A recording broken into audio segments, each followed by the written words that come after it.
Le seul souci, c'est que le Hamas ne reconnaît pas, ne veut pas reconnaître, je vous lirai tout à l'heure la charte du Hamas, l'État d'Israël. Alors, voilà, c'est comme ça. Alain Grèche, qu'est-ce que vous dites ce soir dans la situation dans laquelle on est? On est dans une situation de réponse défensive d'Israël ou on est déjà dans une escalade de guerre qui fait qu'il y a 80 morts d'un côté, on l'a vu dans le reportage d'Ahmed Tazir, et pour l'instant 0 mort du côté israélien, je ne dis pas de bêtises. 0 mort, s'il n'y avait pas le dôme de fer, il y en aurait des centaines. Absolument. On est dans une escalade, en même temps on n'est pas dans une guerre. Parce qu'une guerre, c'est entre deux partenaires qui sont plus ou moins égaux. Là, on a parlé de 80 morts palestiniens, 0 mort israélien. J'ai fait un petit calcul parce que, vous savez, les téléspectateurs savent, tous les 3 ans, ça repart.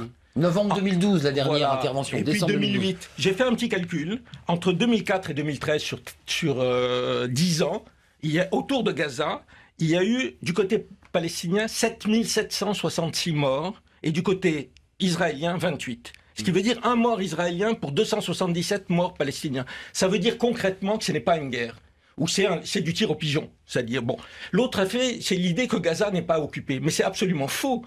Gaza est une prison à ciel ouvert, où les gardiens de prison, au lieu d'être à l'intérieur, sont à l'extérieur. Quand vous dites qu'il n'y a aucun territoire qui est revendiqué, il y a 20% du territoire de Gaza sur lesquels les Palestiniens n'ont pas le droit d'aller.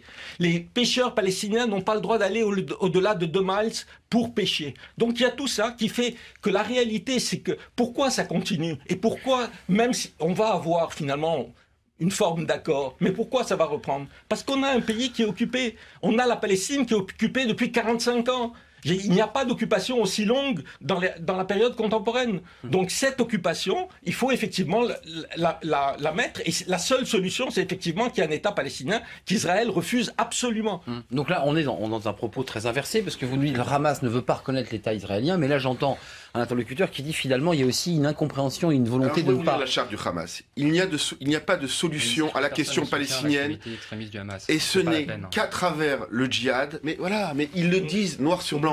Vous faites des calculs. Moi, j'ai fait des calculs, monsieur Alain Grèche. Vous nous accusiez de soutenir non, mais j'accuse personne de rien. Par contre, c'est intéressant de répondre à sa question. Et par exemple, si on prend le compte des enfants, c'est un enfant qui est mort tous les 3 jours sous... Toute la mort d'enfants. Ah, on m'a donné la parole, donc j'essaie de répondre. Posez votre question. Depuis 14 ans, un enfant meurt tous les 3 jours, palestinien, sous la responsabilité de Tsahal, de l'armée israélienne. Est-ce que c'est ça l'avenir? Personne ne veut la mort d'enfants. Très bien. Tsahal est l'armée la plus morale du monde.